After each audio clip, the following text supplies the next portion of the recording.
Olá, bom dia, boa tarde, boa noite a vocês, meus amigos e minhas amigas. Sejam todos muito bem-vindos e bem-vindas ao nosso espaço, o blog de João Maria Andarilho Tópico Sou, o blog Santo Nome.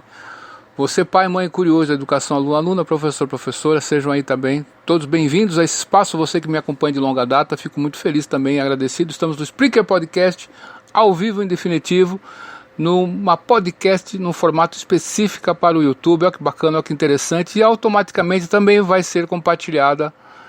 Estamos ao vivo também no Twitter, tá certo? É isso aí, vamos que vamos. Mandar um grande beijo para minha amada Elisângela e um beijão para o meu amado filho, Emmanuel Papai Te Ama de Montão. Hoje, dia 30 de abril de 2022, no meu relógio são exatamente 15 horas e 15 minutos em ponto. Falo aqui da cidade americana, que pertence à região metropolitana de Campinas, interior do estado de São Paulo.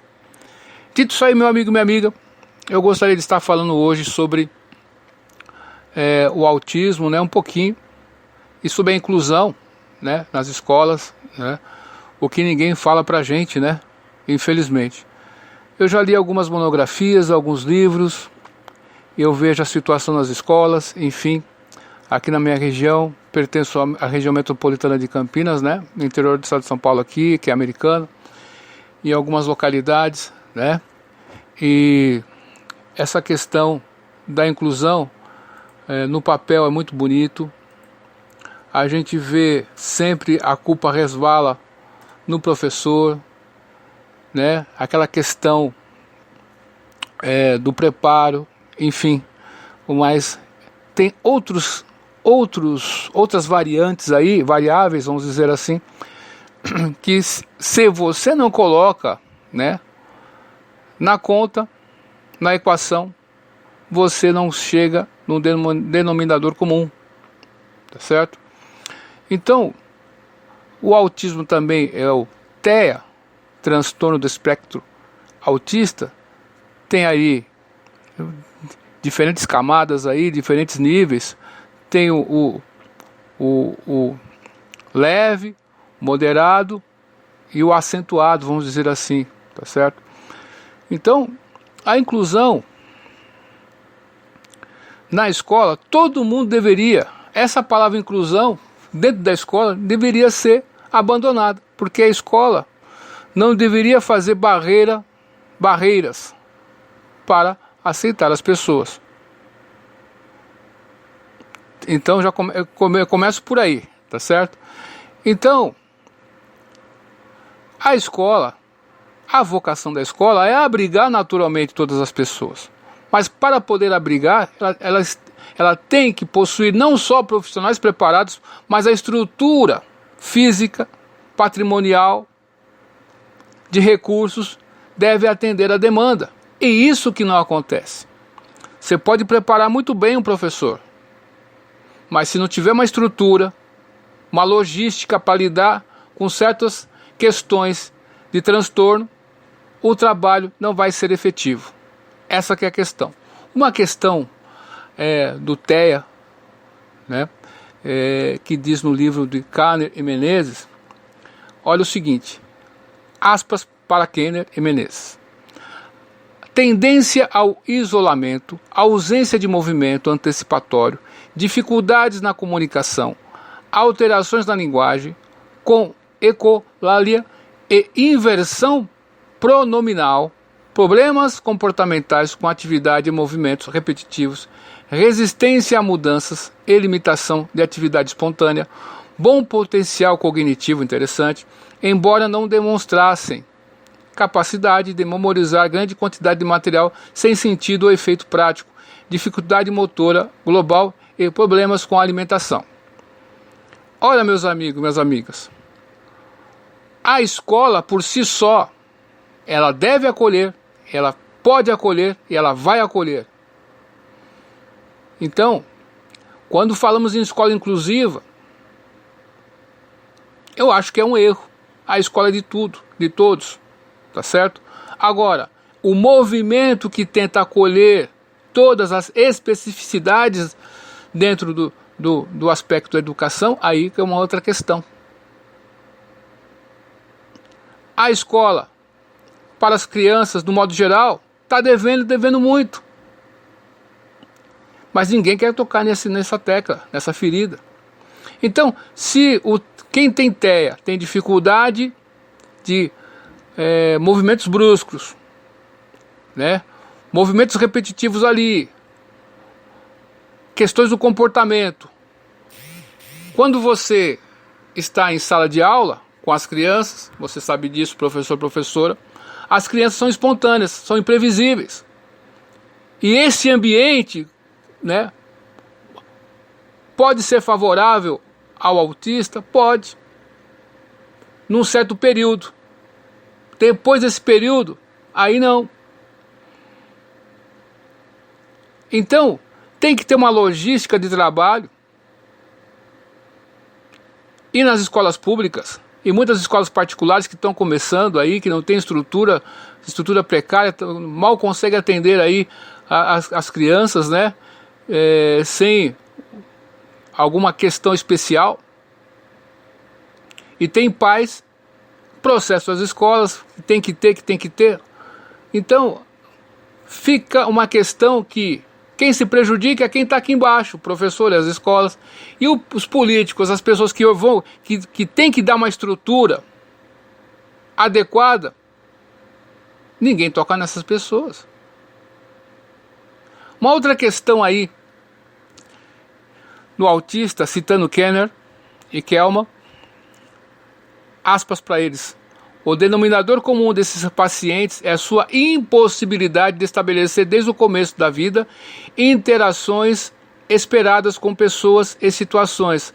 Apreciam ser deixados sozinhos, agindo como se as pessoas em volta não estivessem ali. Quase todas as mães relatam a perplexidade causada pelo fato dos filhos diferentes dos demais não desejarem ser tomados em seus braços. Imagina para uma mãe, né? Quão difícil é essa situação. É um desafio muito grande, né? Continuando, o autista sente dificuldade em se relacionar ou se comunicar com outras pessoas, uma vez que ele não usa a fala como um meio de comunicação. Não se comunicando com outras pessoas, acaba passando a impressão de que a pessoa autista vive sempre em um mundo próprio, criado por ele, e que não interage fora dele.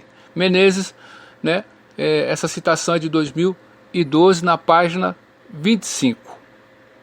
Então aí fica a recomendação, Menezes, né, inclusão escolar de alunos com autismo, quem ensina e quem aprende. É uma dissertação de mestrado. Depois tem aqui Kelman, organizadora de desenvolvimento humano, educação e inclusão escolar. Brasília, editora da Universidade de Brasília, 2010. Então, meus amigos, minhas amigas, a inclusão, eu já venho falando isso há muito tempo mesmo. As pessoas às vezes não entendem o que a gente está passando, tá certo? Elas ficam pensando em termos do discurso que está pronto. Mas qual que é a realidade? A coisa concreta. A escola não está preparada. Tá certo? Veja a situação. Então, não é questão só de preparo dos professores. É preparo de todos que estão dentro do estabelecimento. Outra questão é que o aluno autista precisa de tratamento diferenciado, um espaço que os seus pares que têm o mesmo problema, eles possam receber cuidados para que melhore isso e depois eles consigam também interagir, se é que possível, na medida do possível, nos espaços escolares aí. Então, é mais fácil empurrar tudo para dentro da escola, e a obrigação de fazer centros de excelência aí, em certas questões especiais, não são feitas. Então é muito fácil. Então o pessoal fica criticando a escola, é fácil. Aí você vê esse pessoal pesquisador aí, vai na escola pesquisar e faz aquela dissertação de mestrado bonitinha, faz aquela monografia do curso de especialização e fala que o professor tem que ter preparo, é um desafio, mas não apresenta uma solução.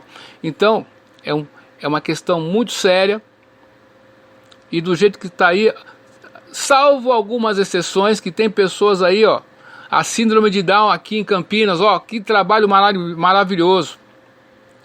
Né? Nossa família lá em Campinas colaborou muito ali, né, com a causa, muito bacana, muito interessante mesmo, né? E tinha um garoto, meu vizinho, quando eu morava em Campinas, no bairro da Ponte Preta, né? O nome dele é João, olha só, ele me chamava de Pro. Ele tinha aí, né, síndrome de Asperger. Então, ele não podia me ver e falar, ô Pro, né? Então, quer dizer, só que eu tinha que fazer a mesma coisa de sempre, não podia alterar muitas coisas. Então, para ele não se assustar. Então, e ele fazia um tratamento nesse lugar aí, tá certo? E depois ia para a escola. Ficava um tempo, um período na escola, né? Depois voltava para casa. Então, os horários deles precisam ser diferenciados. Então, tem muita propaganda, tem muita nota de rodapé bonitinha por aí, mas a verdade, pôr a mão na massa e falar o que precisa ser falado, e mostrar o que esses pessoal lá de cima tem que fazer, precisam fazer, é difícil. Ninguém quer falar. O pessoal vai falar que tem que ter um preparo, que dá para fazer, e a gente vai empurrando com a barriga, salvo algumas exceções aí extraordinárias, como pontuamos aqui. Então, a inclusão é uma coisa séria, tá certo? Do jeito que está sendo feito no Brasil, do jeito que está aí, eu sou totalmente contra. A inclusão tem que ter espaço de excelência, tem que ter questões especiais, profissionais dentro da educação. Para fazer isso tem que ter um contingente maior, e esse pessoal não quer contratar, ninguém quer falar sobre isso, mas essa que é a realidade. Tem que contratar, tem que ter um certame, tem que ter uma regularidade, tem que ter aí um ambiente onde todo mundo lá dentro tem que participar disso, tá certo? E não é fácil, mas essa é a nossa observação, tá certo? É muito bonitinho no papel, mas na vida prática, você mãe, você pai, você sabe do que eu estou falando, não é fácil. Culpar a escola é fácil, culpar uma escola particular, tem pai e mãe que até processa escola particular, que mal consegue se manter, e com mais um processo aí fecha de vez, aí tira a possibilidade de outras crianças. Então é um desenrolar que quem ganha com isso, não sei quem ganha com isso, só sei que sempre quem está aqui embaixo, que somos nós, sempre somos prejudicados, todos nós, e o pessoal lá de cima, para eles não muda nada. Então esse é meu desabafo aqui, porque a gente vai cansando de ver muita propaganda, muita retórica, pouco conteúdo. Duvide de tudo, depois duvide da dúvida, estude hoje, porque amanhã pode ser bem tarde, viu? Até mais, tchau.